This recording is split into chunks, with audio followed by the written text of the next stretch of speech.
origin store. Oh yeah, Alan Lang, watch him chop up a flare. Movie and TV show reviews what you need. Film threats on firework, planting the seeds. Film threat, we keep it real. Dive into the stories, you know the deal. Turn the phone, it's the place to be.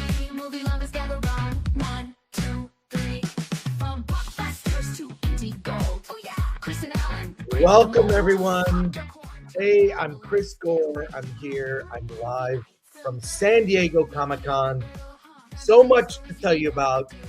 Trailers, Comic-Con news, Comic-Con wackiness, plus reviews. We're going to talk spoilers for Fantastic Four First Steps. It just came out, and fans are divided. Some people love it, some people hate it.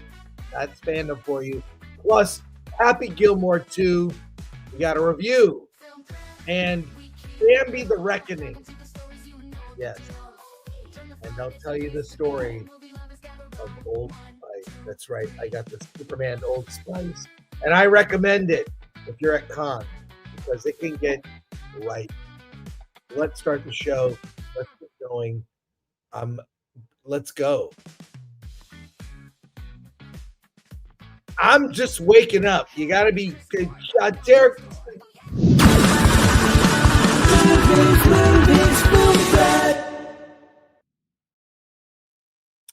I know Alan. I just saw Alan last night. Where the hell is this guy? Are you kidding me? Get out here now. Alan. Hey, man. Hey. I love. I see. I see the love gift in the background there. Hey, we'll get to gifts. We'll get to Comic-Con shenanigans. So, yeah. How you doing? Good. Hey. Live? Did you? You see? Look, there it is. Wait. Brett, go. Hold on. Here we go. It's in scale to your head. There we go. There it is. It's sitting right in the background. Oh, that's great. That's, and I have one as well, right? Yes, you do. We have to figure out how you're going to get it from my car today. Bring a forklift? Yeah. Oh, my God. Oh, man. Oh, my gosh. It was, large. You got a large popcorn, a candy, and a large drink with it. Well, did you bring those? No, my daughter is like, that's too much popcorn. It's too much popcorn. And then her boyfriend wound up buying the Jurassic Park popcorn bucket. So that's another large popcorn to go with it. I will buy a bunch of these at yard sales in about 2 years. I hear that a lot of if you go to the certain AMCs, they have Thunderbolts popcorn buckets, Captain America. Like these things are going to be marked down. So I think just wait and you'll get it cheaper. I do think, though, Galactus is going to be pretty much gone this weekend. That's it. Only way to get it is online. So, yeah. By the way, speaking of the Thunderbolts popcorn bucket, yes, we need to look at it. Here it is. There's the Thunderbolts popcorn bucket. is that real? Yeah, it's the asterisk. That is wow. That is low effort. Yeah, I know. That is terrible. So there you go. We have a lot to get to, so let's get to your comments here. And we're doing a shorter show today because Alan and I have to get to the con. Yeah. So there you go. But let's start off here. Yeah, from Andrew Cram. Okay, there we go. Gift of 1 Film Threat membership. Yeah, and go to the members only. I will be posting exclusive videos, and Alan too, from the con. We tried unsuccessfully did a live stream from Comic-Con. It was bad. I think tomorrow we'll start outside the con and go in, and then we'll see how, because Alan and I have a panel on Saturday that we're going to go to in the morning. After the panel, we'll do the show, so it might be earlier, like at 11 or so. But And then we still have the signing at 1:00 on Saturday. You'll have a great time there, Alan. So we'll start from outside the con and show you things happening outside, and then we'll make our way into the con. So, all right, Suns and Shadows cast. Chris Coffee Pool on his first X large cup of coffee. What you got? I'm only on my second small cup. That's it. Your hotel cup. That's all I got.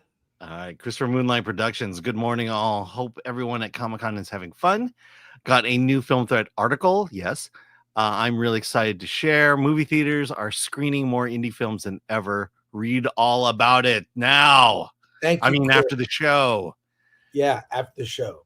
Lord Thothi, Harold Hunger. Yes.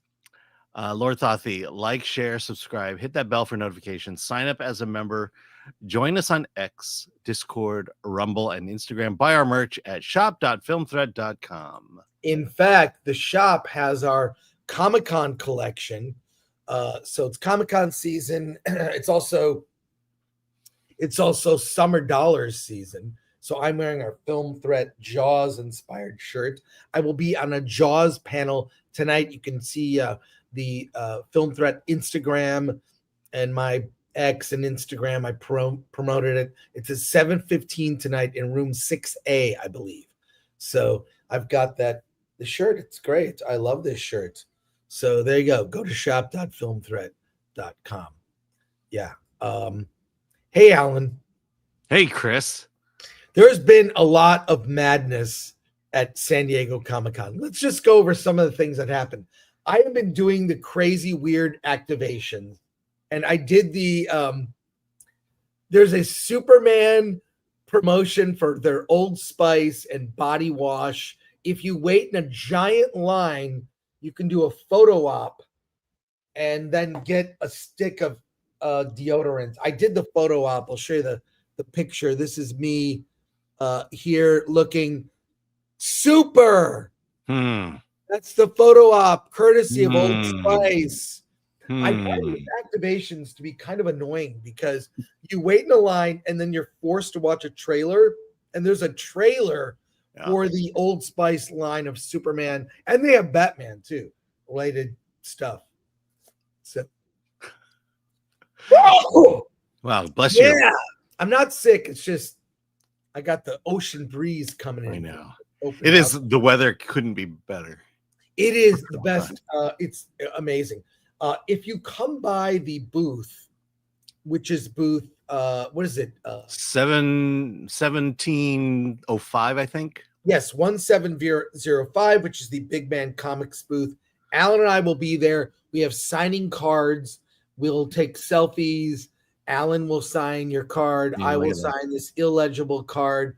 A little keepsake from people have come over and said hi. Press M to start. I gave him a bag of videos. We just tell stories, do selfies. He got an interview out of us. He interviewed us, and we were just talking movies. So come by tomorrow, Saturday at, is it 1 p.m.? Yes. And if you get lost, listen for the ocarina music. Oh, it's the worst. There's a booth selling ocarinas that never stopped playing while people were. It was torture. But we had a panel yesterday, the Indie Filmmaker Survival Guide panel, which was eventful for a couple reasons. One, I love every year getting one of these. I get I can put this at my desk and then know who I am if I get referenced there. But the cool thing is we had indie filmmakers on. It was amazing. Tracy Lehman, April Wright, Jim Agnew, our friend, Jeff Miller, who did Popeye the Slayer Man.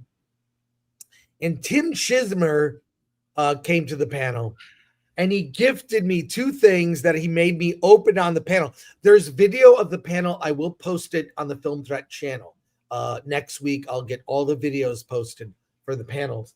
But he gave me an action figure of myself. Yeah, I actually didn't get to see it. So here it is. It's me holding a camera oh my gosh, covered in blood.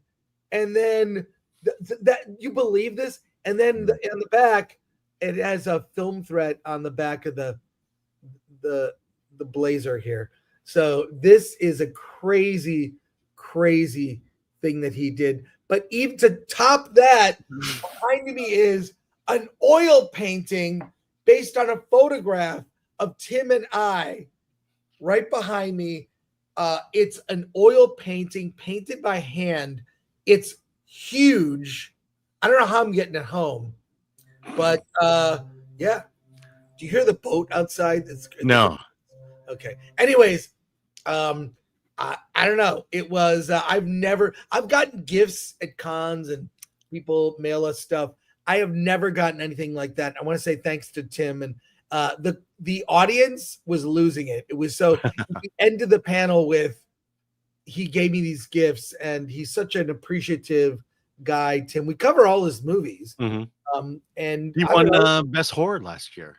Well, the movie he was involved with won best horror, but he's been nominated before that and lost every year.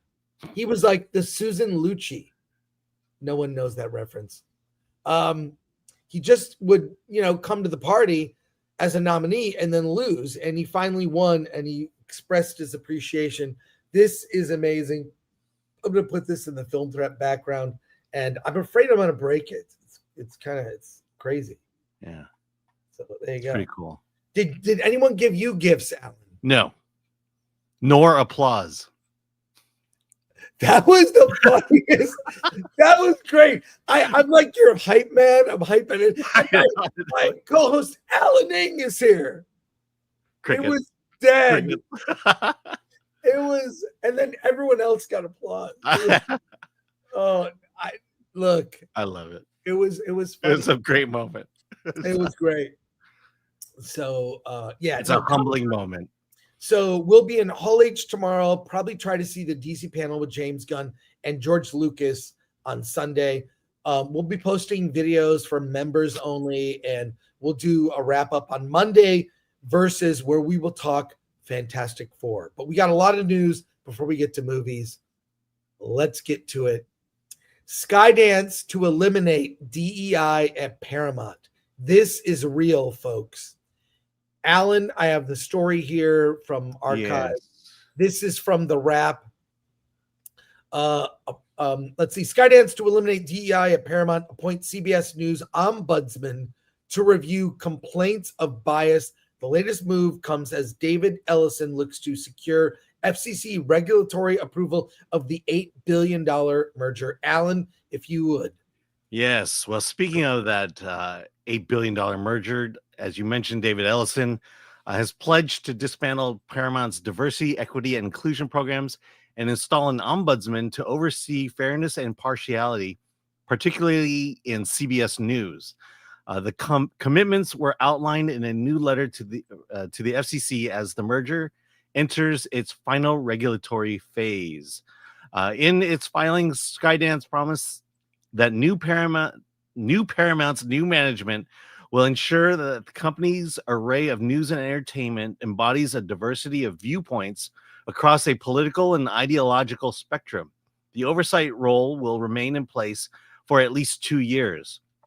Skydance's biggest and most controversial move involves the elimination of Paramount's DEI infrastructure. The company said that it will no longer set gender, race, or ethnic-based hiring goals, remove all DEI language from compensation plans, drop spending requirements for diverse suppliers, and eliminate DEI messaging from internal materials and public-facing content. The Office of Global Inclusion is being shut down entirely, with all former DEI responsibilities folded into a human resources-led focus on employee culture and engagement. According to Skydance, the shift reflects a commitment to non-discrimination and EEOC compliant hiring practices rather than identity-focused practices. Skydance does not currently have any DEI programs in place and will not implement such initiatives in the future, the letter emphasized. These actions follow pressures from conservative advocacy groups like Center for American Rights, which praise the shift as a win for consumers. Well, look, I always have believed in the meritocracy. I think the people that are the best at their job, I don't care what gender, sexuality, or racial identity. I think all of that is stupid. Hire the best person. How do you think you got your job, Alan? Yes. Because of my culture. No, it was because melanin level. Your hard work. If you read the Film Threat website, which I strongly recommend, check on it a couple times a week, you will see Alan's name almost daily on a review. He is incredibly prolific, knows indie film, and earned that position. I think every year I just kept changing your title. Do you remember? Yeah. Way back, like 7 years ago, and it was just like, all right, fine, editor-in-chief. That's it. You're the top dog. Yeah, and I find out during award this on top. Oh yeah, of that's right. structure. That's right. I turn it Is at that the one parking this, structure? I'm like, welcome, editor-in-chief Alan Ng, and you're like, wait, that's the wrong title. Like, Oh no, wait, I got a raise. I got a promotion. like, I no, it's didn't funny. get a raise. I got a promotion. Yes, well, it's almost as good as a raise. But Yeah. no, I believe in all of that. Like throughout the history of Film Threat, I just hire people that are passionate, can write solid reviews and know their stuff, and that goes across. It's just you hire writers now. You're in charge of the writers Mhm. on the site. You know that, right? Like you Yeah. deal with this. Yeah, that's right. I handle the writers now, and not you. Well, but also like we hire writers. We do like diversity of expertise. Mhm. We have some writers that know, documentaries, some writers that know horror. We have one writer that loves Michael Talbot Haynes, loves music. Give me the music docs. Like he's all about music and really knows music history. So you can apply expertise to reviewing.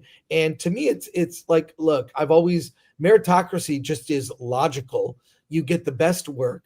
And I think the DEI has been a cancer at a lot of corporations. This is huge. And I don't know about the ombudsman at the news, but the news is clearly biased because literally Trump could come up with something. This cures, The sky is blue. this cures cancer in puppies, and they'd find a way to make it bad. I don't think everything Trump does is great, but I don't think everything he does is bad either. Let's get Well, you some know what the balance. problem is that, I was watching Benny Johnson this morning, but ABC, CBS, NBC, they are public broadcast. They broadcast to the public for free. And as part of their license, they have to be non-biased when it comes to their coverage, especially of politics. And I think this and many others is a reaction, these lawsuits. Paramount is going to pay Trump $36 million because of the 60 Minutes report. The whole point is you're not propaganda for one side of the political party. You're just supposed to present the truth. You're supposed to be fair. You're supposed to be balanced. You give 10 minutes to Kamala, you give 10 minutes to Trump. That's the way it's always been. And slowly the three big networks have been moving to become basically the propaganda piece for the Democratic Party. Sorry to get political. And I don't know if you heard, but today is the last day of The View as it goes on a hiatus for an unknown period of time. Oh, wow. A lot. And then in related, E-News after years is done. Yeah. I just think the thing is people are less watching legacy TV. Mm-hmm. It's almost like the format is dated. And I think YouTube has had a lot to do with it. People like the authenticity of YouTube. They like the curiousness. We ask questions. We don't tell you how to think. I'll tell you what my opinion is. Yeah. Alan will tell you, his opinion, your opinion. It's The other side, yeah. Yeah, exactly. Tell you your opinion, but we don't tell you how to think. You draw your own conclusion after hearing like both of our sides on we disagreed about Fantastic Four. That's fine. Make up your own mind. Mm-hmm. But legacy media, there's something in it because of the internet, because of YouTube, that people have these old formats don't work. Mm-hmm. The View is not working. There's even a new show on YouTube that I tried to watch that's sort of The View, but it's like both sides, and it's not great. It's not great. But to me, the news always should have been just present the facts and let us decide. You can have pundits on to discuss, the right and the left, but when it comes to a story, it should not be clouded or jaded for one party or the other. It's just present the facts and let us come to our own conclusions. It's not so hard. It's not so hard to do. We've got a lot of other news stories, and we will get to comments after we do all these news stories. We have some trailers that have dropped. Let's look at these trailers. Zha II. Zha II. I saw the movie earlier. I think earlier this year. I saw Zha I, Zha II. I saw it in subtitles from the original Chinese, subtitled in English. So it's now coming out from A24 is re-releasing the movie, and we're gonna check it out right now. This is dubbed, right? Well, they'll be dubbed and subbed. But here, check out the trailer now in English.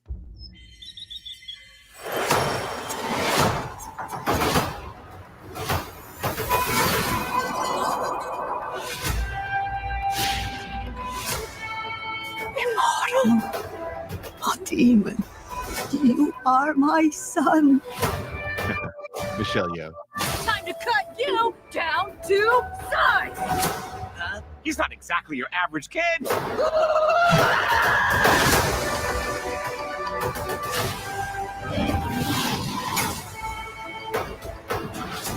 Naja! Mom! You must be brave and walk your own path.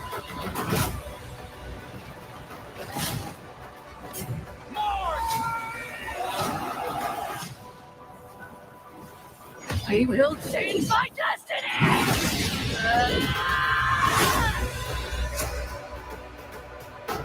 Wait! Before you leave, will you give your mama one last big hug? I'm watching. IMAX. Yeah. Alan, will you see that? Yes. What I love most about it, no diversity. Yeah, exactly. No, I saw the film. I think I'll see it again now. It's interesting that A24 is doing it. Yeah. I mean, apparently they're putting it in IMAX. It feels like an upgrade. China's not a great country, but I didn't see it in IMAX, so I'm excited to see it in IMAX. Hey, Good Fortune. Is that another Asian movie? Well, maybe a quarter. Okay. Because Keanu Reeves is in it. Oh, there we go. So let's take a look at this. It's a teaser for this film. It's Keanu Reeves plays an angel. Are you ready for this? Yeah. Check it out. Here we go. Martha?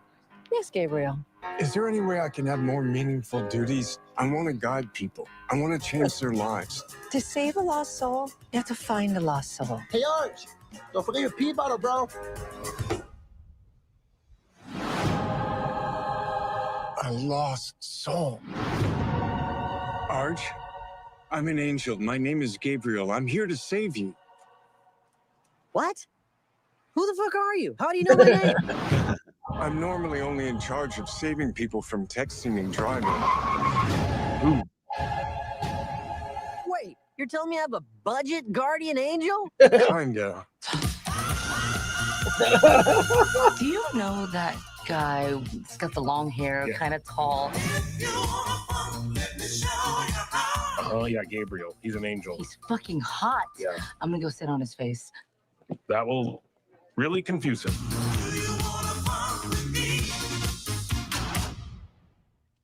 All right. So you know what I love about this?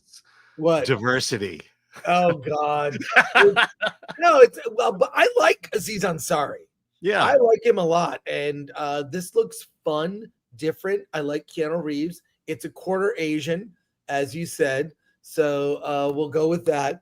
But I'm looking forward to it. Actually, I don't know anything about it. It popped up, and I'm like, we have to watch this. There are a lot of trailers that are dropping here at Comic-Con that immediately go online.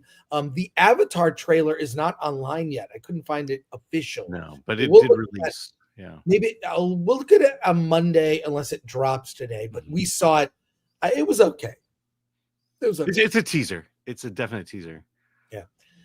But we did see Alan. Oh yeah. We saw a great panel. Stephen Weintraub from Collider did a panel with it's called Directors on Directing. It was a Hall H panel.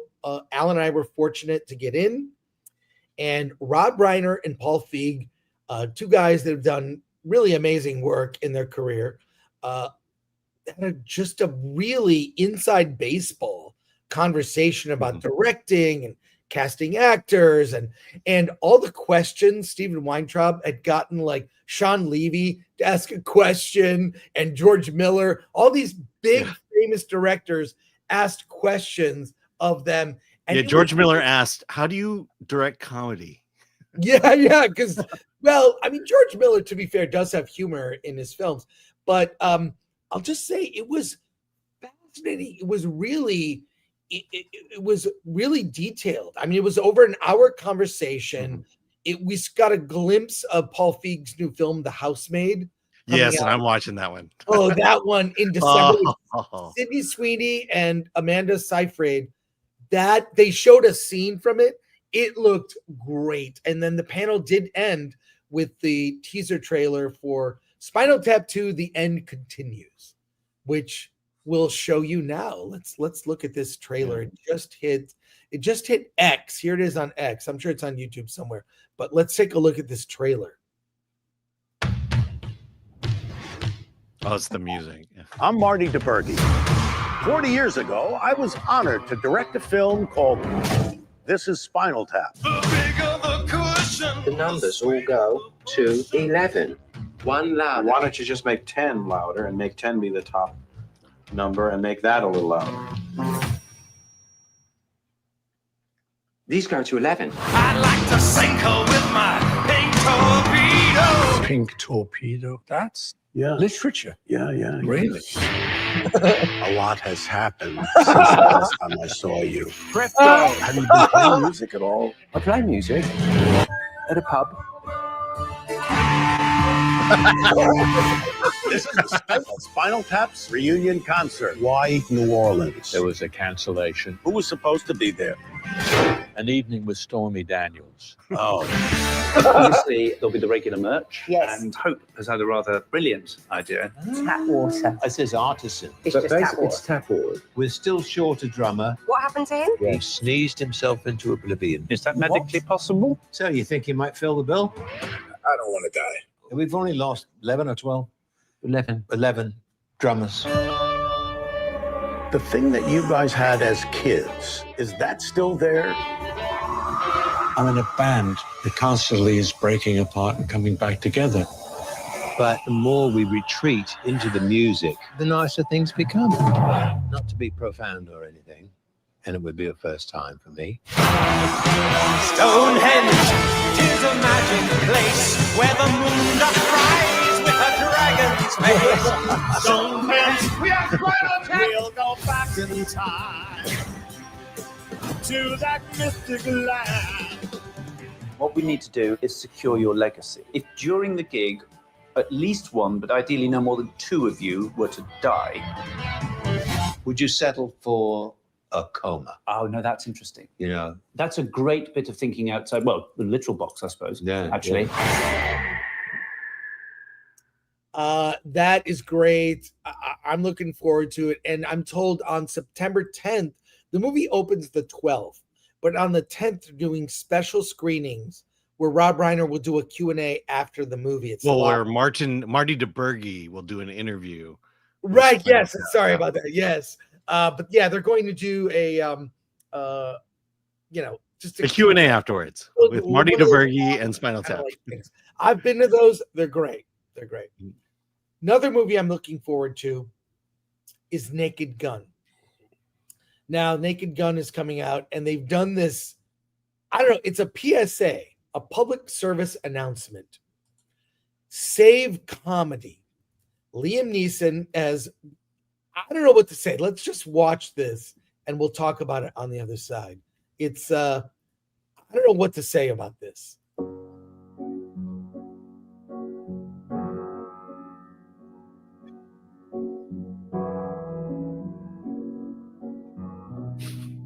Not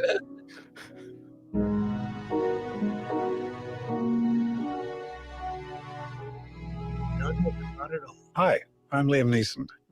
Every passing year, more and more comedies go unmade, unseen, and unquoted. That guy in a little coat. But for the price of one movie ticket, you can help rescue a comedy. And in the process, you'll get to share a smile, a laugh, and even the occasional groan with the people in your very own community. Oh, as if. Right now, there's a comedy movie that needs you. Please, buy a ticket right now. So our children, and hopefully their children too, can one day enjoy watching a comedy in a theater.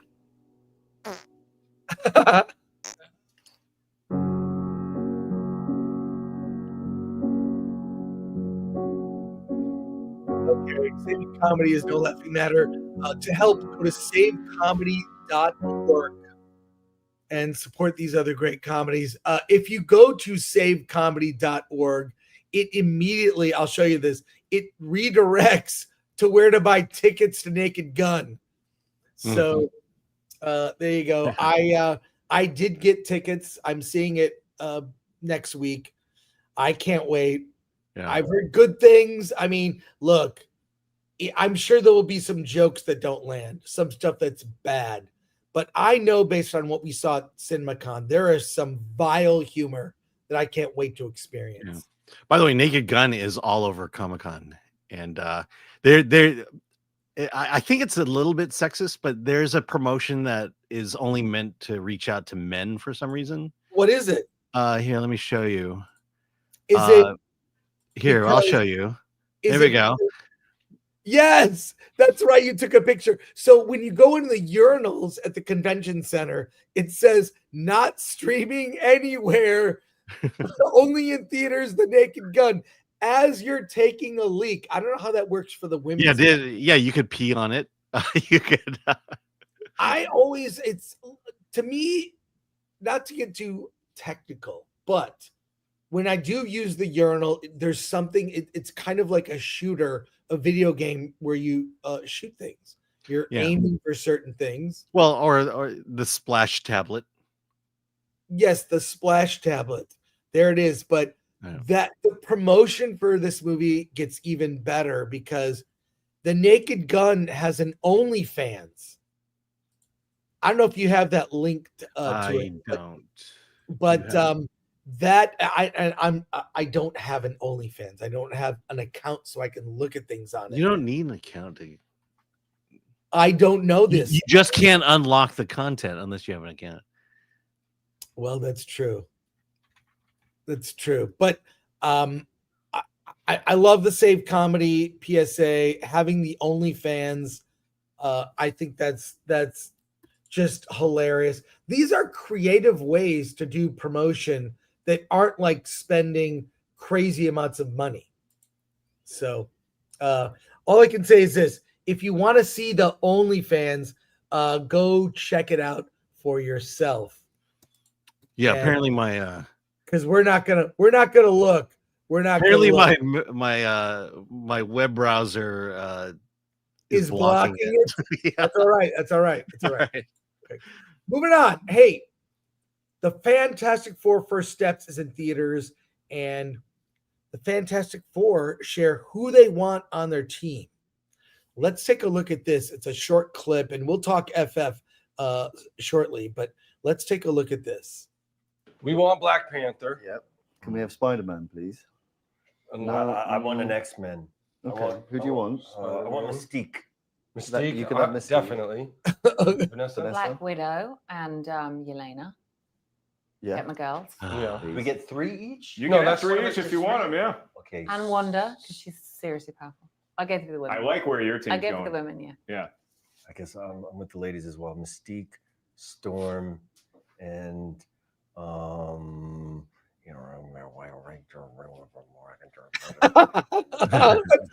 choose between your kids.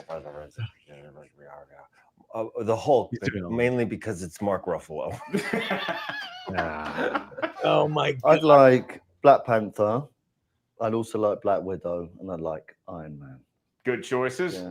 Black Panther. First He's one out of your mouth. I'm gonna go Black Panther, Gambit. Whoa. Just just go. Yeah, let's get crazy. Good in the casino. I also like Mystique too. You can have her. She can become whatever she wants. All right, there you go. Mark Ellis did that interview. That's pretty cool. So who would yours be? Me? Well, Captain America. Oh, for sure. Iron Man. And probably Thor. Why don't we go original OG Avengers? Yeah. I would take one of those. See, of course, mine would be Shang-Chi, Katie, and the other Asian one, Black Panther. Right. Oh my God. Well, we'll get to more Fantastic Four later in the show. Hey, I have to tell you about something. I'm a big fan of Kickstarter. I often buy comic books. I support indie movies on Kickstarter. I've contributed to a lot of them. And you all know Attack of the Doc, a movie that I got funding for from Kickstarter, delivered the Blu-ray. And on that project, I worked with some amazing guys, Walter Arias and Bobby Schwartz. Great guys.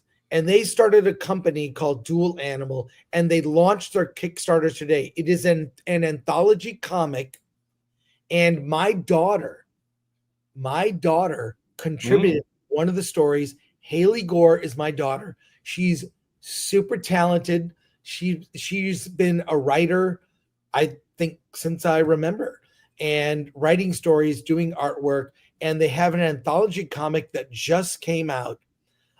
You can go to Kickstarter. We'll put the link in the description. Dual Animal Anthology Volume 1, almost just like an hour ago launched.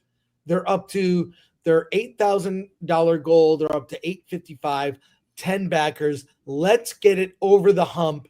Let's get it further along. But I want to show you, I mean, don't just contribute because I'm, kind of marginally attached to this. Obviously, my daughter, Bobby, and Walter, who I've become great friends with working on Attack of the Doc.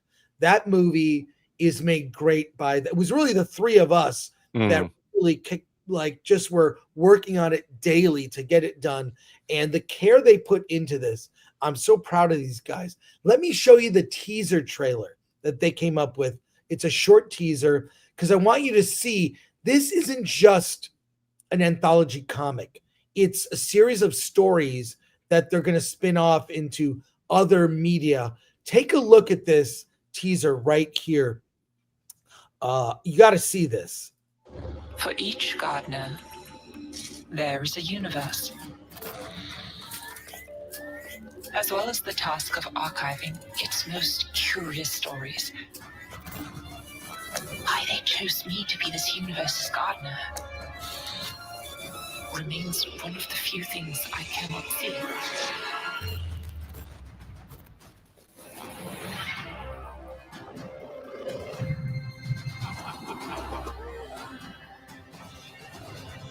What these stories have in common with each other is that they're all made by incredibly passionate creators. The dual animal mantra of creators first is important because it's rare. Here, if you made it that's actually creator owned, I think we need that nowadays. We're being told you do have this loud voice. You're able to speak it and share it in this medium of comics that we all love. We just want people to get their hands on Volume 1, but we need your help. By contributing to this Kickstarter, not only will you be helping us to finish the comic, but as a big thank you, you'll also gain access to exclusive variant covers and music that'll only ever be available to backers of this campaign. This idea is really ambitious. It's one of those things that's just greater than the sum of its parts. And I think anybody who picks it up and reads it is going to feel that passion coming through it. Put a lot of blood, sweat, and tears into this because we're not just building a book, we're making a home for creators. It's just the beginning. And we really can't wait for you to join us for the ride. These stories, what secrets do they hold?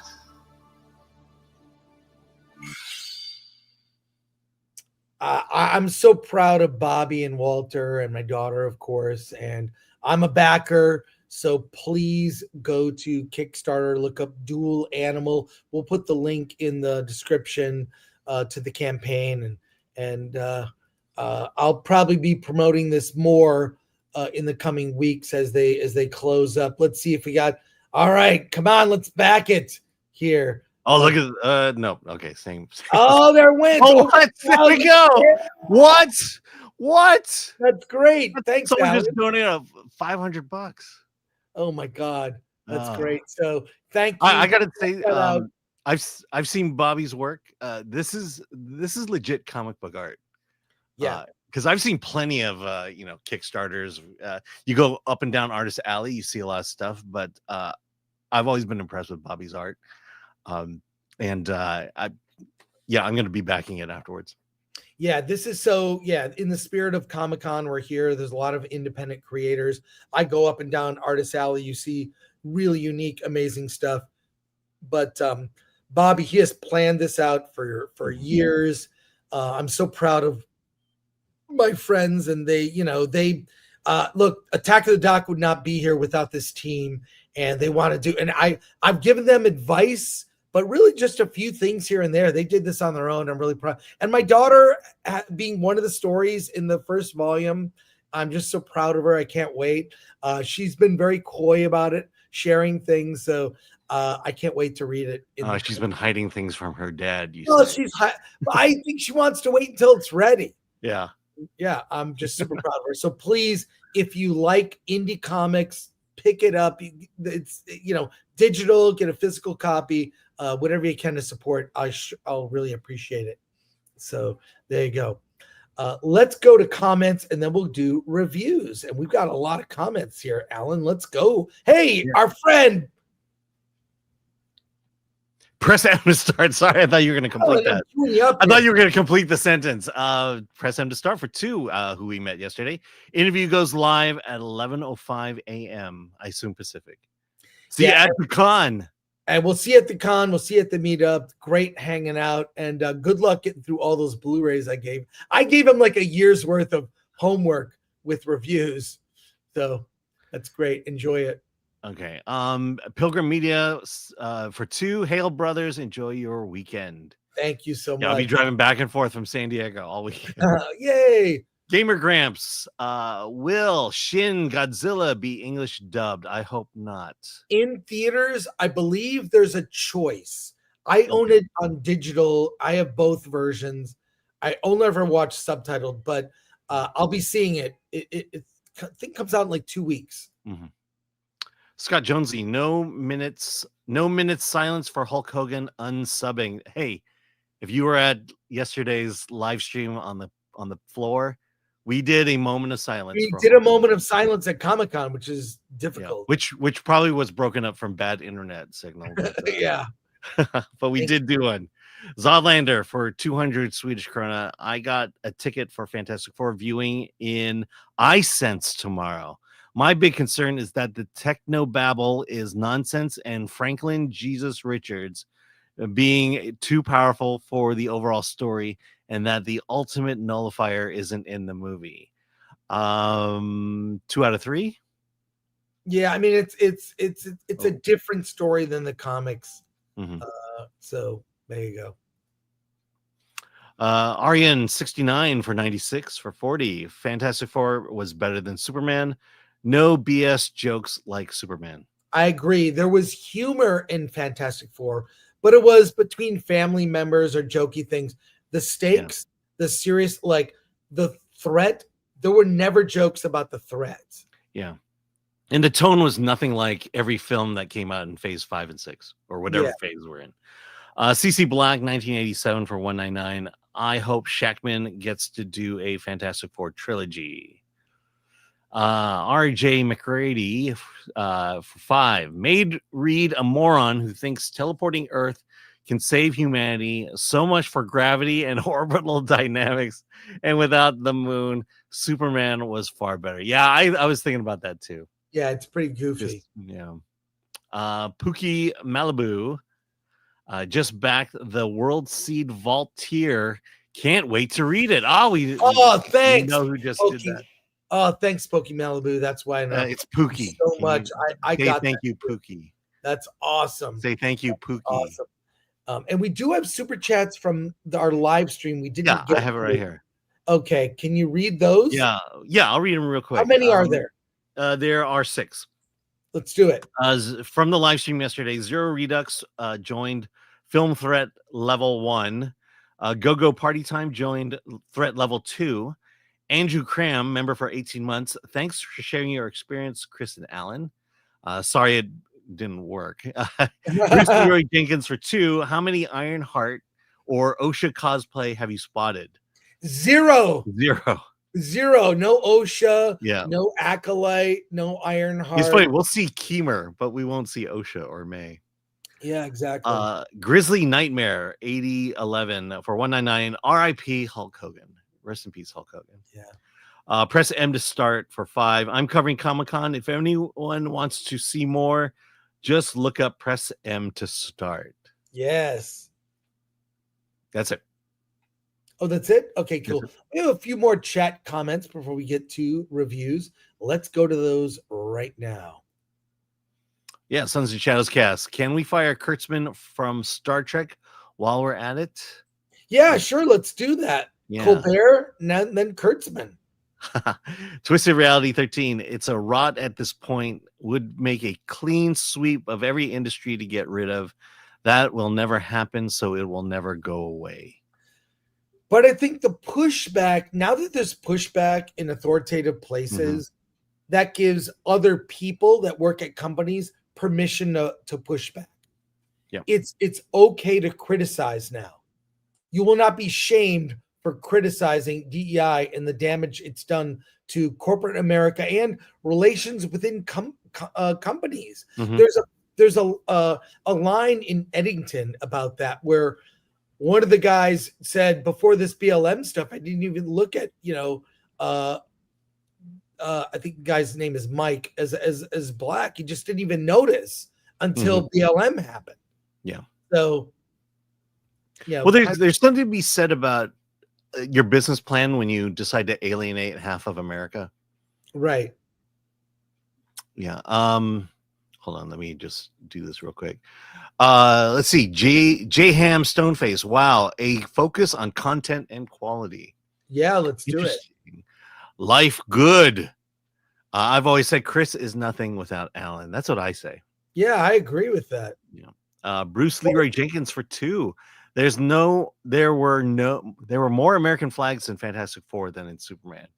Yeah, big missed opportunity in Superman. Bill S. Preston Esquire. Before Jennifer Lawrence was cast as Mystique, nobody thought of casting a woman in a comic book film. Yeah. She's the first. The Chica Go Box for 199. I found Fantastic Four to be boring. There you go. Well, thanks for the 2. Oh, and from Nerdrotic. Hey, Gary.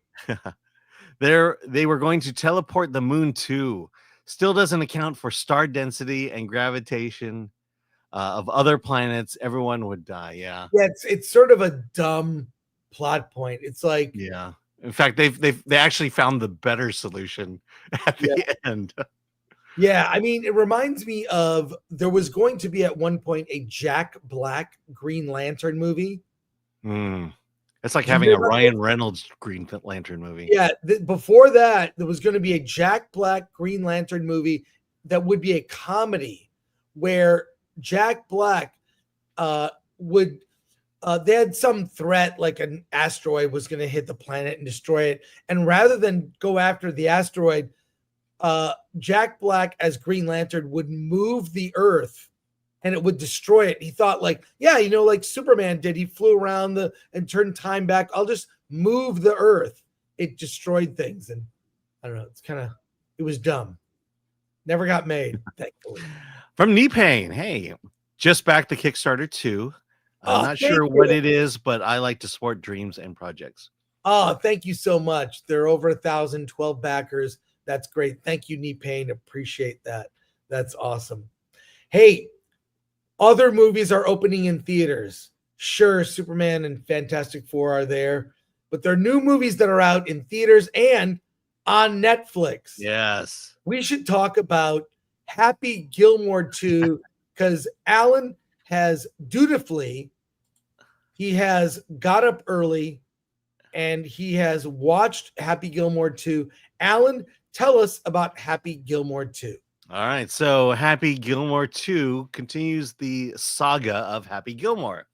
If you remember at the end of the first movie, Happy wins the U.S. championship.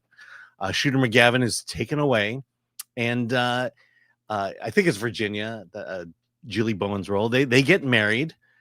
They have 5 children, 4 boys, the oldest played by Maxwell Jacob Friedman. And then they have a daughter at the end. And Happy is making a lot of money on the golf tour. Except on one fateful day, Happy is at the tee. He inadvertently shanks his drive and kills Virginia. She's dead. Julie Bowen is dead. And so shoot ahead about a decade later. And all the kids are grown. Happy is a single father. He can't play golf anymore because he killed his wife. He works at a supermarket. He is drinking heavily, and he's raising his boys. His boys are just as violent as he is. But I think in this movie they actually play hockey. And so move forward. The youngest daughter is a teenager. She's about to graduate high school, and she is a gifted ballet dancer, ballerina. And her coach says that she can't teach her anymore. She needs to go to a real ballet school. In fact, the Paris School of Ballet, which costs $75,000. At this point, Happy is broke. He lost his grandmother's house. He lost everything. And there's just no way that he can pay for this. And he is approached by an evil golf. It's kind of like the Vince McMahon of golf. He's going to elevate golf into a sport that people love, played by Benny Safdie.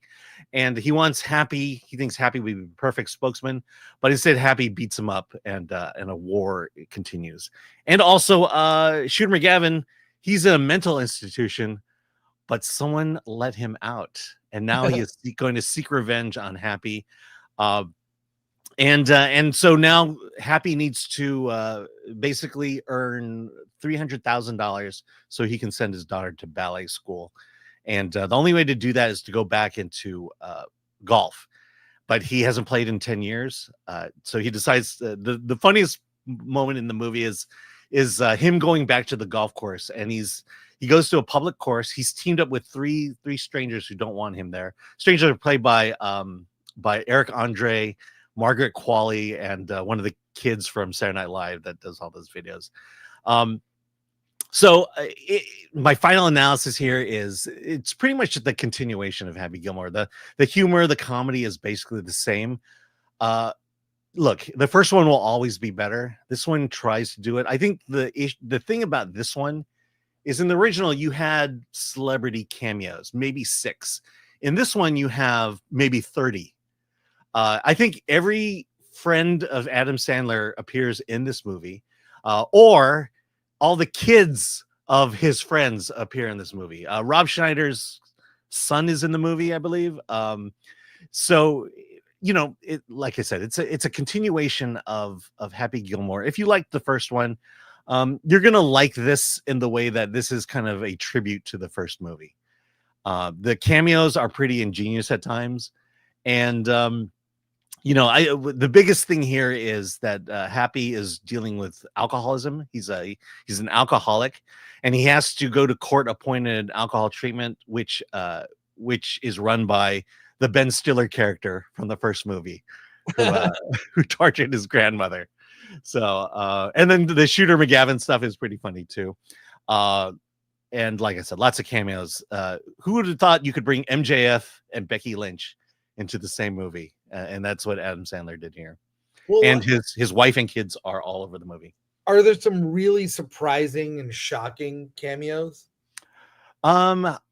Yes. I'm trying to think of one that not a spoiler. To To me, the one that really stands out is Jack Nicklaus ordering an Arnold Palmer at a restaurant. God, I know. but does it have that tone? That Oh, it does. It does. I think that's why you had to kill Julie Bowen in the beginning of the movie, because you need to bring Happy back to a dark place. And yeah, oh yeah, okay, yeah. And you know, and so they did. They really bring it back to dark place. I mean, he loses everything, including the house that he had saved in the first movie. So yeah, definite recommendation, especially if you're a fan of the first one. It's again not gonna be as good as that first one, but it's kind of a nice return of Happy Gilmore.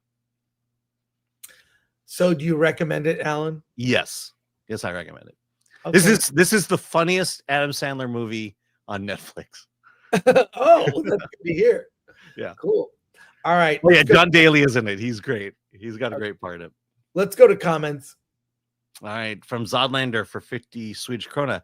I just got word that there are no Galactus popcorn buckets at my theater. Cancel ticket. You got to go to preview night. Yeah, So- I'll give you my daughter's experience. She's the one who picked it up for me. She went to the theater when it opened, and she was the first one to buy it. And then you wanted one, so I had to text her in the middle of their movie to say, go buy Chris one. And she was the second person to buy a Galactus popcorn. I think try going around to different theaters. You'll find one. Especially you're gonna the popular ones. Don't go to the popular ones. Go to the kind of the theaters out in the sticks, like mine. off the beaten path, and just like ask them, look, I don't want to see a movie. I just want the bucket. If you're giving them money, they will let you. Yeah, they'll take it. They'll let you in. So Tina Guzman member for 12 months. Saw Superman with my dad. We liked it. I'd see it again. I've seen it for a third time now. Yeah, there you go. Yeah. Garth Knight returns. Does Sandler do his trademark baby talk? I don't think that was in Happy Gilmore. But no. The Skeleton King for 2. I've seen Happy Gilmore 2 in a pre-screening I enjoyed. Yeah. Brock Samsonite. Technically speaking, the first Happy Gilmore had 30 cameos in it too. They just weren't famous enough to be well known at the time. That's fair. This has way too many cameos. Yeah. Everyone and their mother is in this one. Yeah. Well, let's talk about another film. What film do you think we're going to talk about, Alan? I'll tell you. Does it make you feel Twitter-pated? Bambi The Reckoning. That's right. This is a real movie in theaters. This is part of the public domain horror films that have become a trend. Everything from Pooh, Blood, and Honey to Neverland to Piglet, Pooh, Blood, and Honey Part 2, Scream Boat, which you and I both saw. You normally don't see these horror films, but Scream Boat is based on Steamboat Willie. There was one just called Willie. That was not good. No. They vary in quality from very serious and dark and grotesque to kind of goofy, over the top. They kind of are in on the joke and humorous. This is not that. It is very serious. Takes itself very seriously. Bambi, of course, loses his parents and is mutated into a murderous, killing reindeer. And this deer goes around murdering people. And it's not just a deer that's ravenous. It's somehow mutated in this forest, which also has mutated groups of murderous rabbits. These cute little rabbits that just, Thumper, yes. Yeah, so a mother and son are in this accident. I don't care about any of the characters in this movie, like any of them. I mean, I know there were actually characters in this film. Don't care about a single one, not one of them. They're just cannon fodder for Bambi. And the CG is god awful, folks. It's bad. It is so bad. And it's literally just no reason. I'm a murderous Bambi and just going around killing people. I mean, really, this is a movie that the joke is the poster that exists. And then they made the poster first and then the movie. But normally, like Pooh, Blood and Honey Part 2 and Popeye the Slayer Man, I think are both very aware of what they are. This is why they work. We know this is dumb. Let's have fun with it. I mean, Popeye the Slayer Man has its opening scene is a can of spinach, like, sort of rolls in from a dark shadow, and then we see the silhouette of what's, of course, Popeye, right? Pooh, Blood and Honey just has really creative kills, and it's goofy and funny and over the top. Pooh goes to a club and just steps on people's heads. This thing is like, it takes itself seriously, and then the effects are cheap. So look, it's in theaters now. It's opening the same day as Fantastic Four. If you need something, it's an alternative. Yeah, if you want something like an alternative, sure, go see it. The promoters they're saying it's similar to Jason Voorhees, just on like a murderous rage. But that's all it is. There are no layers to it. It's just Bambi shows up. There's a mix of practical and digital. The digital is not that great. It seems unfinished to me. I did laugh at the rabbits. There's like these horde of rabbits. I don't know. What do you call a bunch like of Monty Python? Yeah, it's like, yes, it's like that. But it's because of Monty Python, you go like, well, that's dumb. But there's a lot of them. So, and of course, everyone who deserves it gets killed. People that don't deserve it are saved. It's very predictable, but I can't recommend it. But if you're looking for a horror movie, just to get away from superheroes, check it out. Go see it. You might like it. I got to ask you, do Bambi's victims, do they get gored? Yeah, they do get gored. But I would hope that some of the kills would be more creative. Mm-hmm. Does Bambi have opposable thumbs and can hold guns and things like that? Or no, it doesn't get that ridiculous. Oh, okay. That'd be too much. There you go. So let's go to comments here, and then we'll go to comments. Here we go, right here. All right. Just saw from Natsky, just saw Godzilla -1 for the 4th time. What do you think the mark on Noriko's neck at the end was? I got Mothma Summoner vibes. Thoughts? Mothra Summoner. Mothma. Yeah, I think there's something because of the way her character disappeared. She somehow survived and was healed. She shouldn't have lived, but she was healed by whatever this infection is, and it will tie into the next movie. I hope it does. It's very. I really almost didn't notice it the first time I saw it. Yeah, I'm thinking about it now. Yeah, I hope it ties in. I'm told the next movie will take place in the early 60s, late 50s, early 60s. So it's later. Yeah, later so new on. characters. It could be. Maybe she returns in it, but we'll see. I hope they explain that. I like that. I like it ending on a like, what's going to happen next? Yeah, but it'd be like 15 years later if you're right. J-Ham Stoneface. Never bury your poached game in an Indian cemetery. Correct. Yeah. Lord Thothi, dearly departed. I should call that. Hey, Alan. The Fantastic Four First Steps is here. Let's start that over. The Fantastic Four First Steps is here. It is in theaters. People have now seen it. We can talk about that. The post-credit scenes, there are 2 of them. One kind of a little jokey. Get ready. There's spoilers. I should put up our spoiler warning before we start chatting away about this. But let's talk spoilers for Fantastic Four. Alan, let's talk post-credit scenes first. Okay. There's one that's jokey where we see kind of a Fantastic Four cartoon. That cartoon was done by Titmouse. I love the style of it. It was fine. Like, okay, that's sort of inconsequential. I think we could have put it within the credits, have the credits on the side while the cartoon ran, but whatever. The other one, which was widely reported on, before all over Reddit and everywhere, was Dr. Doom. Dr. Doom at the end, we see, Sue Storm is sitting there with Franklin, reading him a story, leaves. She walks away for a moment. Walks away for a moment, comes back, and Doom has revealed his face to Franklin, who is touching his face, somehow entranced by the face. We see Doom. And that scene, by the way, was directed by the Russo brothers.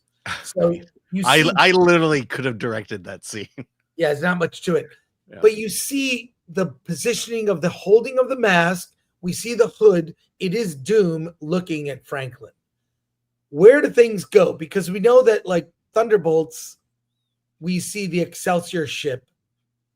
I happen to think Doom will be on that ship. Mm-hmm.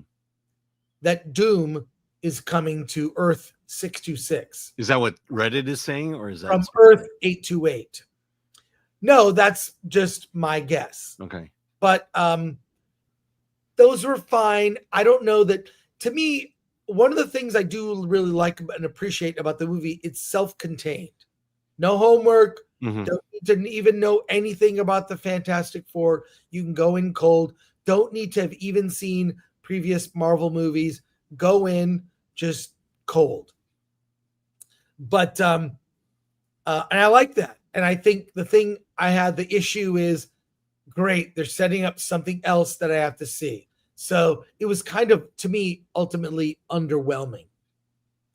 I don't know what your thoughts are on that. Yeah, that scene in particular, Doom shows up. We don't know where we're going with it, and that's kind of how I felt. Is it setting something up? We know ultimately where we're going, but like you said, it's a self-contained movie. All it really is, for all intent and purpose, is setting up the sequel, which quite frankly is the job of a mid-credit scene or an end credit scene. I think this one, I just wish I got a little bit more. Maybe that's the best way to say it. But what it does is, it sets up Franklin. Why was Galactus going after Franklin? And then what does Doom see in Franklin? That's an interesting turn in terms of where I see the Fantastic Four going, because it's not about the Fantastic Four anymore. It's about Franklin and his importance and everything. So interesting, but I don't have a judgment on it either way. Yeah, look, I've read the comics. I honestly never it seems like they were always adding to Franklin's powers. We didn't know what they are. Now they're dangerous. What is it? Like, I like powers to be kind of defined. I kind of know what you're capable of, but I feel like they're making it up as they go. Like, it's whatever it needs to be for the plot. Yeah. I mean, I stopped being a serious comic book collector when I got into college. And so at that point, Franklin was still just a kid, the son of Reed and Sue. You knew something was up. And I think that's why Agatha Harkness was his nanny for all that time. And then it really wasn't until Days of Future Past where Franklin shows up and you realize, okay, there's something more to this. But I never really went beyond that in terms of understanding Franklin's role in the overall Marvel universe at that time in the 616. Well, let's talk about maybe repeat some things we've talked about the film. I think the look is amazing. Score, amazing. The cast, surprisingly good with great chemistry. Pedro doesn't ruin the film. He is overcast. He's in too many things. People have Pedro fatigue is real. But he doesn't ruin the film. He's fine as Reed. I think he's decent. Like I say, several things can be true at once. He's a great actor. He's overexposed and insufferable in interviews, but he's decent in this role. Like and I do like the way humor is handled. Marvel is back to the tone with this film, back to the tone that made them so appealing in phases 1 through 3. There's jokes between characters, Johnny and Ben, Herbie and Thing and Ben. He's never referred to as Thing in the movie. Yeah. At all. But, like there's humor between the family members, comedic things. There isn't humor about the stakes and the seriousness of what's about to happen, the threat of Galactus.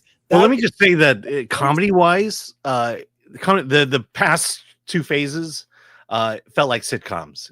People writing jokes. In this one, the humor was situational. A lot of family ball busting in this one. That like families normally would do. The humor is organic to what is happening on screen, as opposed to I just need to get a funny line out. Right. Like what I do on this live stream all the time. Yeah, you do. And you make jokes and I don't even realize you're making them. That happens often. Yeah. I'm trying to do the show and you're just mocking things. But you're not taking things seriously.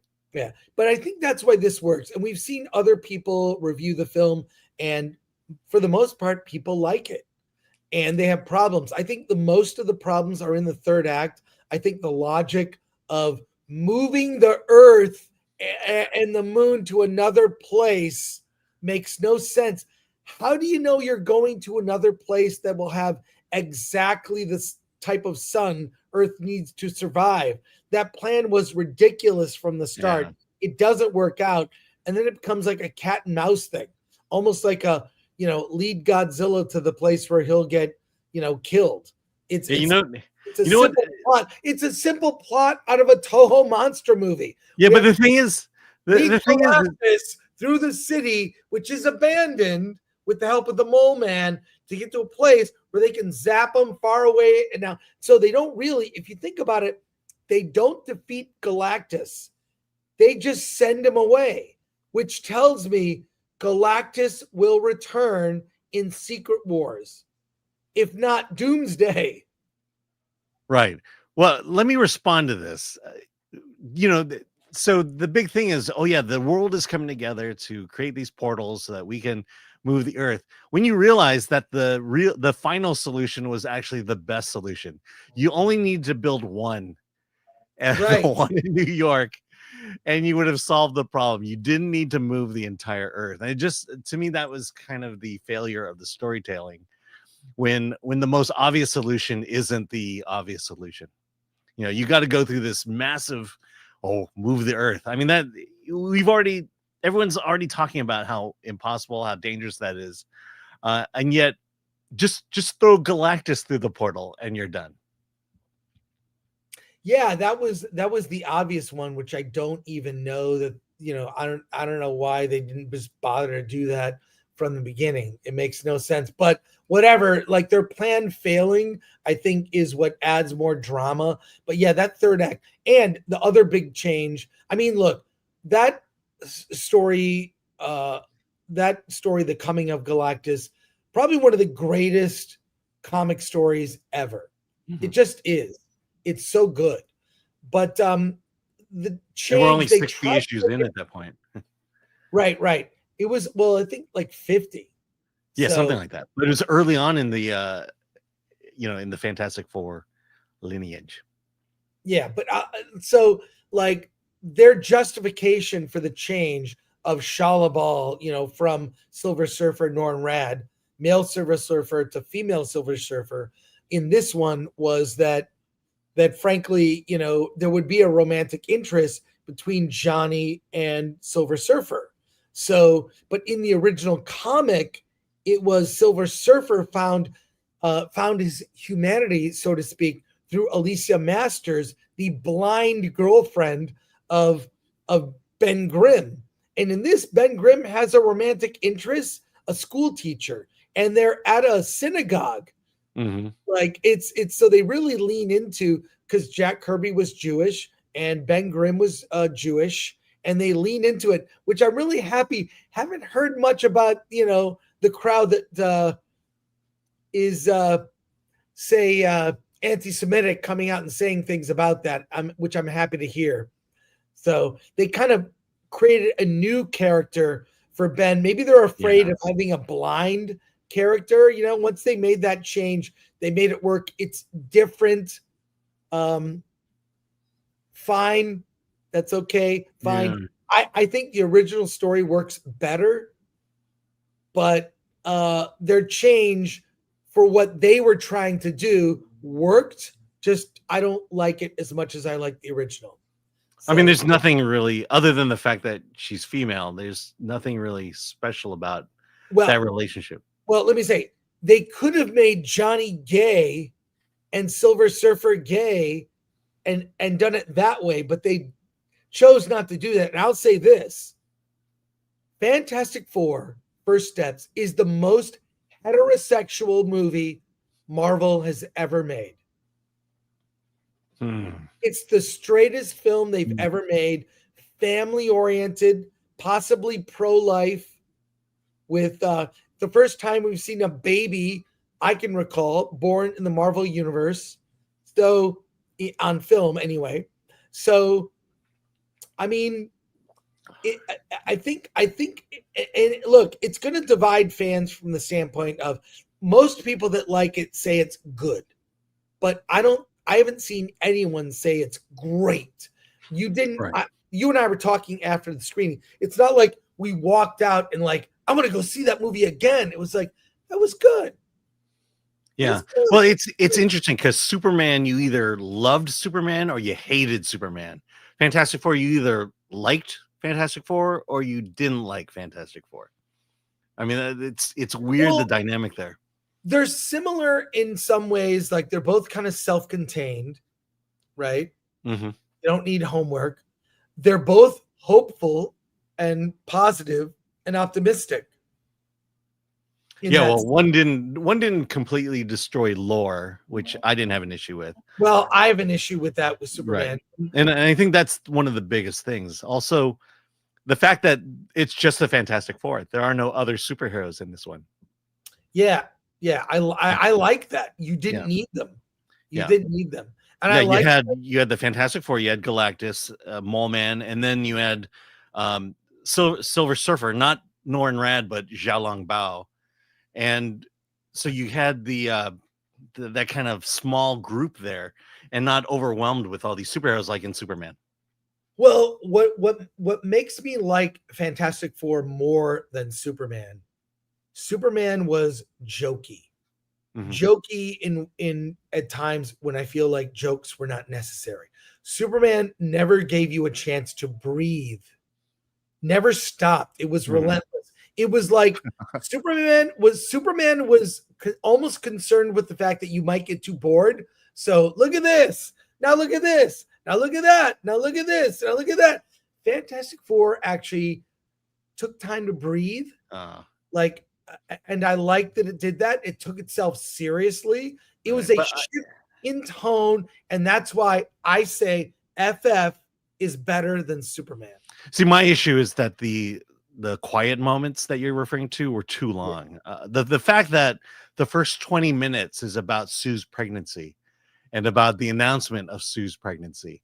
That's a very long time to be in a room as a family and have people talk about a pregnancy before you get into the action. And I think even more that they were really hammering this whole family thing. And I think hammering the family stuff was what extended those quiet scenes when they could have been cut up a little faster. I think, like Johnny's whole arc here, I think we got the point. You could have cut that arc in half because we got the point. We understood why Johnny was motivated to do what he wanted to do. I think the best thing I could say about Fantastic Four is the stuff I thought I would be annoyed by didn't annoy me. Pedro's fine. Not great, but he was fine. The Ben's voice bothered me. Okay, didn't bother me so much in this movie. Herbie was great. Herbie was great. He was like the family dog. The family dog, kind of butler helper.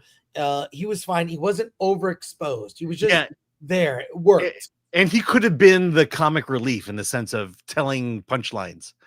And I like the fact that he's just a robot that was more like R2-D2 than anything else. Yeah, and I like R2-D2. So, look, I'll end with this. We're seeing this movie be released during San Diego Comic-Con, and I've seen no Acolyte cosplay, no Ironheart, nothing. What have I seen? I have seen a lot of Fantastic Four cosplay, a ton of it, in fact. I even saw 2 people dressed as Fantastic Four Pop-Tarts. I've also seen a lot of Superman cosplay. Yeah, we were walking right behind him. Yeah, and I'll say this. I even saw what I think is the best t-shirt I've ever seen at Comic-Con ever. It's The Thing, inspired by The Thing. Wait, let me go back to that. Let me add that again. Here we go. Let me add to stage. Look at that. A Thing t-shirt, but it's inspired by John Carpenter's The Thing. So the most clever t-shirt mashup I've ever seen at con. I want that shirt. I got to find out where to get it. But look, Fantastic Four is good. I enjoyed it more than Superman. I will see it again, and we'll see where this leads Marvel. Any final thoughts, Alan, before we go to comments? Yeah. I just no, I've said everything I need to say. Great. Let's go to comments, starting from the top. Yes. From the Introspect M, FF is good. I liked it. An earnest, relatable take and a fun movie. I liked it much better than Superman. Wow. That's same. Mr. D-Man 21. It was better than the other crappy superhero movie. This is where we are in 2025. I would agree. Helio's ending for 2 Canadian. Please play the penis to Fat China clip. Oh, penis to Fat China clip. I don't know what that is. I don't know either. 4 or 5 out of 10 better than Superman or any Marvel crap in the past 6 years. Paper thin characters and development, but there was a vision and story at least. It's the first time also we've seen a terrifying villain in Marvel. Mm-hmm. Let's see. In a long time, since Thanos. Yes. Sorry, I don't know if you saw that Galactus at Hall or in the exhibit hall yesterday, but I'm trying to find video and I can't find it. But it's great. It was great. RJ McReady for 5. There's a reason Reed always refused attempting to teleport Earth in the comics. Consequences would be severe. Reed was intelligent in the literature. Yes. Nice to hear. Uncle Jimmy Jam. Does FF have real stakes? Also ordered my We Hate Everything t-shirt. Can't wait for it to arrive. Have a great time at San Diego Comic-Con. Oh, thanks, Uncle Jimmy Jam. Yeah, it does have real stakes. The planet will be destroyed, and you feel it. The stakes, you really feel it. Yes. The Skeleton King for 5. Spoiler, I think Doom kidnaps Franklin and takes him to another universe, and the Fantastic Four follow. That's what we see in Thunderbolts, my theory. That could certainly be it, too. Nice. And a few more, and then I have a treat for the end of the show. Do not leave. We have the coolest thing to show you. Let's keep going. Okay, Zero Redux for 5. Why doesn't Reed or Sue explain to the public that Galactus wants Franklin because he's OP? Wouldn't that info have kept the public on their side? Maybe, but hard to explain to the public. I think it worked out fine. The way they explained it, it's okay. All right, and RJ McCready. Galactus was stupid too. Let's FF escape with their light speed. Drive back to Earth with Franklin could stop them from leaving right there. Well, what you gonna do? Zodlander for 50 krona. Do you think that if they went for the ultimate nullifier story instead, would they have a female surfer? Possibly. I think they may save Ultimate Nullifier for another time, maybe even Secret Wars. Licorice Cilius for 50 Danish krona. As parents, how do you think they handle the family story? I can't put a finger on it, but it all seemed fake and gay. I thought it was okay. I thought it worked. They had chemistry. Yeah. Aryan69 for 96 became a YouTube member. Thank you for that. Carnell for 5. It seems as if this Fantastic Four would have been received better had it rolled out Phase 4 instead of bogged down with other poorly received entries before it. Oh my God. If they had followed up Endgame with this movie, we wouldn't be talking superhero fatigue. Absolutely. Not at all. Well, they had not done everything they had done in phases 5 and 6 or whatever. We wouldn't be having superhero fatigue either. Hey, speaking of Galactus, this showed up at Comic-Con yesterday. Yeah. Check this out. I Harold.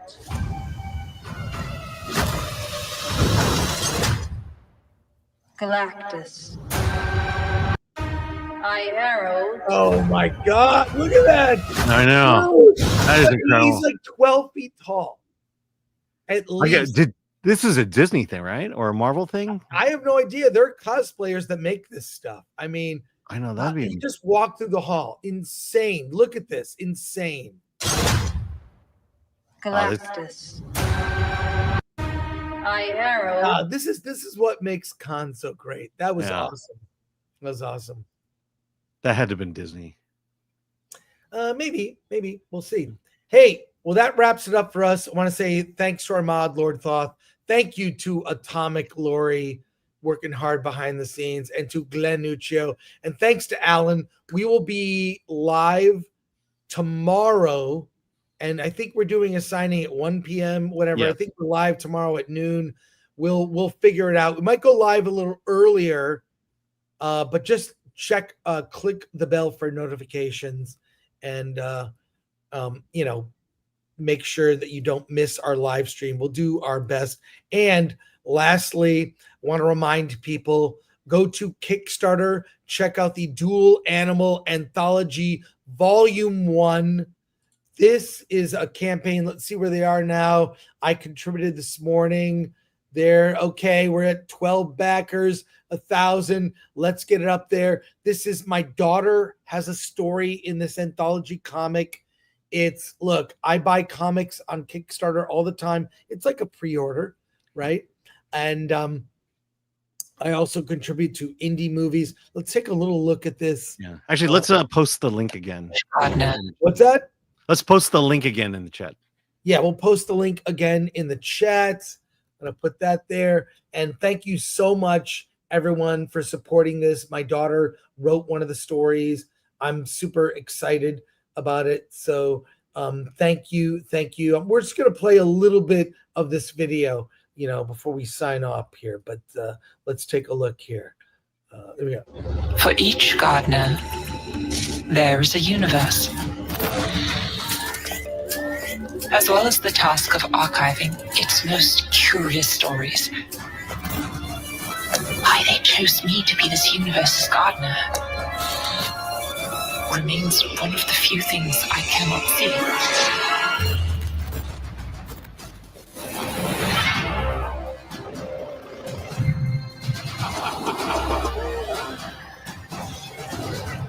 In the fifth dimension, there are creatures called Zha, and they have eternal sight, eternal life, but they're missing something. They need stories, but they can't experience them. Their time is not linear. So they take the world seeds and plant them in hyperdense dark matter. From those seeds, worlds are grown. And some of those worlds are the places that we explore in Dual Animal Anthology Volume 1. Layer Squadron is a dystopian future of America where the world has been overrun with all of the monsters of myth. And it follows a military group of soldiers who have the balls to go out there and fight the monsters. Deep Space Top Off It's about an interstellar gas station robbery. And something goes wrong. And it's quite fun. Chuck and Mike, they're complete opposites. I'm trying to tell a story about friendship that I've never seen before. High fantasy, lots of sci-fi. These characters, they're accused of being the chosen ones. And it seems pretty unlikely, but that doesn't stop them from getting wrapped up in a lot of bullshit. Honey Darling's Gardening Guide is about a young woman who inherits her late grandmother's home, which also comes with a garden and a couple other dangerous pests. Again, it's a story that centers around a newly developed android who we explore gaining consciousness through memories of his ex-wife and his love of art. This world is cyberpunk and has a great aura of mystery. Every creative team has their own world that they can flesh out and explore and tell stories within. Guarding every universe is a gardener. Our universe is guarded by Valkyra. Valkyra, Terminal World, es una historia loquísima. También la vemos en un flashback con respecto a su vida antes de ser el androide que es ahora. Hay mucho polvo, hay mucho espacio, hay muchas naves espaciales, hay muchos robots. The best thing about working on an anthology with this amazing team is that each one has a different set of experiences and skills that are uniquely suited to the stories that they're creating. What these stories have in common with each other is that they're all made by incredibly passionate creators. The dual animal mantra of creators first is important because it's rare. Here, if you made it, that's actually creator-owned, I think we need that nowadays. I'm really proud of everyone involved in this project. I encourage you to go watch the video on Kickstarter. The link is there. I'll promote it in the coming weeks. And really excited. I hope they really succeed. I hope they succeed. So they're off to a good start. So go there and watch the rest of the video. That I get. I think that opening is so good with the whole. They came up with the reason for the anthology. These creatures that can't experience stories. So, and the world seeds. I love that. So we're going to end it there. Check out Dual Animal. Oh, a couple more soups came in. Yes. Aryan 69 for 96. Fantastic Four was better than Superman. No BS jokes, a proper storyline, focus on family dynamics. Celebration of American Dream with was patriotic, saw many American flags. Yes. Yeah. RJ McCready. They nerfed Reed so hard to only stretch his arms, legs. Galactus almost stretches them to death. No creative stretching like in the comics. Disappointing. Yes. Yes, that was disappointing. It was like he was like Spider-Man or something. Yeah. Like there was no creative use of the powers. So he could grab pens from across the room and he could swing from building to building. It wasn't creative. I'd like to see him turn into a ball or a parachute or, try to stretch around Galactus. They did not creatively use the powers. Disappointing. Yeah, that was disappointing to me too. But we're going to wrap it up there. Thank you so much, everyone. We'll be at Comic-Con. Look for us. And I'm just, you can hear, I'm glad I didn't lose my voice before this show. But Alan and I will be doing a lot of partying probably at the con. Yeah. We have the meetup on Saturday night. Mm-hmm. Definitely partying there. Yeah, we'll be partying there.